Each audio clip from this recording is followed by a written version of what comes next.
મને મહુવાના ડીવાયસપી સાહેબે એવું કીધેલું કે તમે તમારી જગ્યાનો પાડી દીધા પછી કબજો છોડતા નહીં, અને પાછું બેલા જે છે એ કોરા ખડકી અને ત્યાં છાપરું બનાવી દો, અને ત્યાંની તમારે ત્યાંથી હટવાનું નથી. તો મેં પાછું એવી કોરા એમને બેલા ખડકી દીધા સાહેબ, જે તોડી પાડેલું હતું અને ત્યાં રાડા હમ નાખીને છાપરું બનાવ્યું. તો આ લોકો બીજી વખત જયારે આવે છે ત્યારે સાહેબ એના સંસાધનો કાઢવા માટે ટુકડી સાથે આવે છે. માયાભાઈના દીકરા ભરતભાઈ, માયાભાઈના દીકરા જયરાજભાઈ, આ દાદુ આહિર, આ વિક્રમભાઈ પોતે, જગદીશભાઈ ચાવડા પોતે, અને અન્ય ઘણા બધા એના કંપનીની સાથે લુખ્ખા માણસો આ બધા જ આવે છે. અને ત્યાંથી મારા જે બેલા ખડકેલા છે, જે છાપરું છે, મારો જે સામાન છે બધું હટાવવા લાગે છે. હું એનો વિરોધ કરું છું તો મને એ લોકો મારી અને ગાડીમાં પાછળ ઠાઠે નાખી અને મારી ગરદન ઉપર પગ રાખી અને મને એ લોકો અપહરણ કરી અને લઈ જાય છે સાહેબ. અને ત્યારબાદ મારો મોબાઈલ પણ ભરતભાઈ લઈ લે છે, અને ત્યારબાદ મને મારવામાં પણ આવે છે. અને આ ઘટના ઘટ્યા બાદ મને એના સંસાધનો જે છે તે ત્યાંથી પસાર કરવા માટે થઈ અને અપહરણ કરી જાય છે સાહેબ.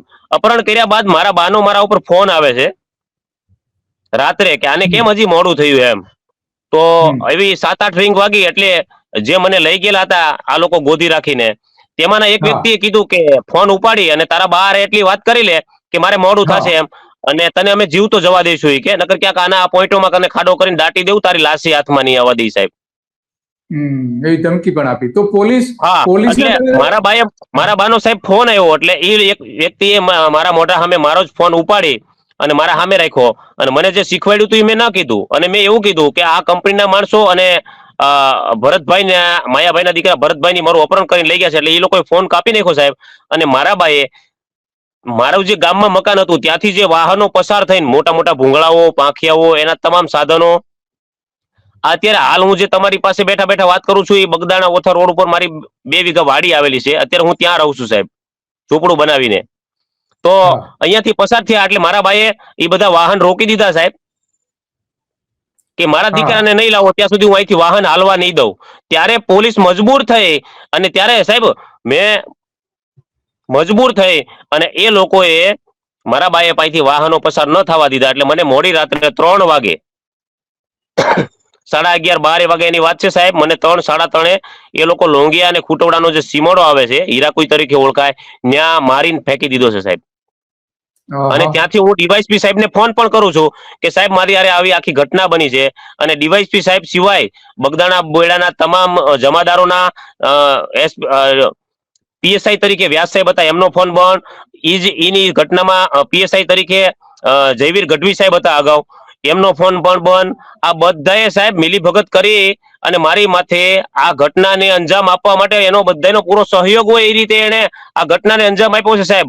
અને મને જ્યારે ફેંકી દે છે, હું મારા ઘરે પહોંચું છું અહીંયા વાડીએ રહેણાંક જે ઝૂંપડું છે ત્યાં, તો મારા ભાઈ અહીંયા વાહનો રોકી રાખેલા છે. બગદાણા પોલીસ સ્ટેશનમાંથી સાહેબો આવે છે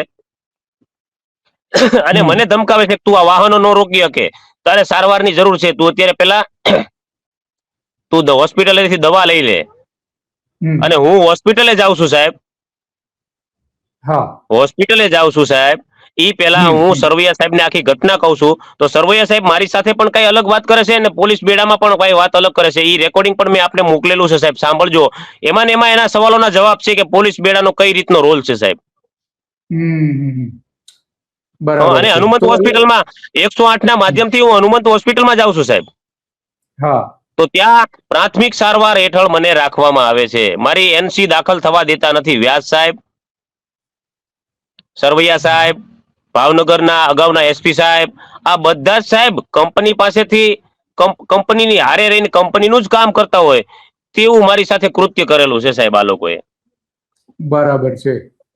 તો આ તમે માયાભાઈ આહિરના દીકરાઓ સામે જે નામ તમે લો છો તો એની સામે તો એફઆઈઆર માં અથવા તો જે તમે રજૂઆતો કરી છે એમાં નામ લખેલું છે એનું? હા સાહેબ, મારી જે તારીખ વાઇઝ છે મારી પાસે, હા જે સાહેબ 1/10/2023 ની ફરિયાદ છે. આગળ તમારી સામે લઈ આવો, બે હાથથી પકડીને લઈ લો, સામે બે હાથથી પકડીને બતાવો. હા બસ એમ. સાહેબ આજે બરાબર મારી 1/10/2000 ની જે ફરિયાદ છે હા તેમાં હું, હા, તેમાં હું સૌરાષ્ટ્ર રેન્જ આઈજી સાહેબ જુનાગઢ તેમજ શ્રી નિલેશ બી જાંજડીયા સાહેબની કચેરી જુનાગઢ એસપી સાહેબ ભાવનગર, ડીવાયસપી સાહેબ મહુવાને પત્ર લખું છું સાહેબ કે આ લોકો મારી જે કહ્યા મુજબની ફરિયાદ લેતા નથી, નામજોગ ફરિયાદ દાખલ કરતા નથી અને અન્ય કોઈ સારા અધિકારીને કામગીરી સોંપી અને મારી આગળની તપાસ કરાવવા વિનંતી. આ લોકો મારી એફઆઈઆર દાખલ કરતા નથી. અચ્છા, હજુ સુધી તમારી ફરિયાદ લીધી જ નથી? નહીં સાહેબ. ત્યારબાદ મારી પાસેથી સાહેબ બીજી જે મારી આખી ઘટના બની છે તે મેં જે અરજી કરી છે તે જ મારી ફરિયાદ છે. આની તારીખ 29/10/2023 અને 17/11/2023. આ બંને વખત સાહેબ એસપી ઓફિસે, ડીવાયસપી ઓફિસે, આઈજી ઓફિસે, આ તમામ જગ્યાએ આ પત્ર પણ મેં લખેલો છે સાહેબ. આની તારીખ છે 29/10/2023 અને 17/11/2023. વખતો વખત સાહેબ સ્ટેપ બાય સ્ટેપ આ કાગળો મેં આપેલા છે.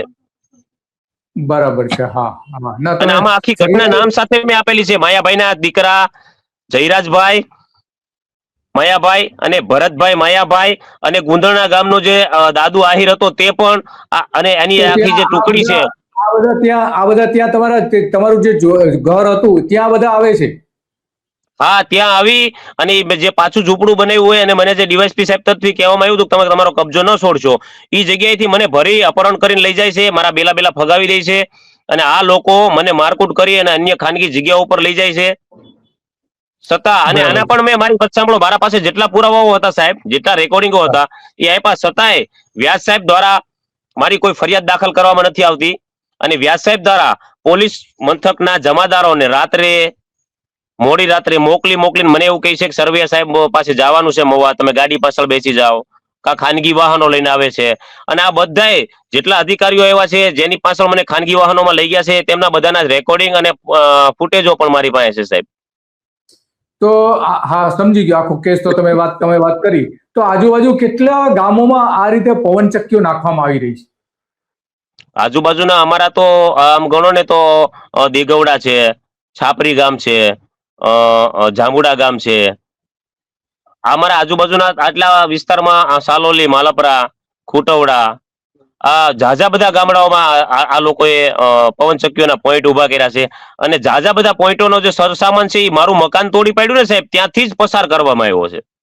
અચ્છા, તો એ સામાન ક્યાં લઈ જવામાં આવતો હતો? અરે મોટા મોટા ટ્રકના માધ્યમથી સાહેબ, અને મોટા લાંબા જે ટ્રકો આવે છે તેમાં ભૂંગળાઓ, પાંખડાઓ સમાઈ રહે એવા મોટા મોટા ટ્રકોમાં લઈને જવામાં આવતો હતો સાહેબ. નહીં, એટલે કઈ જગ્યાએ આ પવનચક્કી નાખવા માટે લઈ જવામાં આવતો? એ જગ્યા કઈ સાહેબ? આ લોકો આમ લોંગિયા સાઈડ થી આવતા હતા. હા. અને મારા જે મકાન પાડી દીધું છે ત્યાં થઈ પસાર થઈ અને જે બોથા બગડાણા રોડ છે ત્યાં થઈ, જાંબુડાનું પાટીઓ આવે છે ત્યાં થઈ અને આમ સાપરી ગામમાં, જાંબુડા ગામમાં અને ખૂટવડાના સીમાડાઓમાં, દેગવડા ગામમાં, આ ઘણી બધી જગ્યાએ અહીંથી સામાનો આ લોકો લઈ ગયા છે સાહેબ. બરાબર છે. એટલે તમારું ત્યાં જે ઘર હતું એ એન્ટ્રી પોઈન્ટ હતું અને એ જો ન હટાવે તો એના સામાન જઈ શકે એમ નતું. તો તમને એની પહેલા કોઈ નોટિસ એવી નોટિસ કે કંઈ આપેલું કે તમે તમારું મકાન દૂર કરી લો, અમે તમને બનાવી આપીશું ફરીથી? મારા ઉપર સાહેબ અરજી કરવામાં આવી હતી કે તમે સરકારી પડતરમાં છો અને ગેરકાનૂની છો.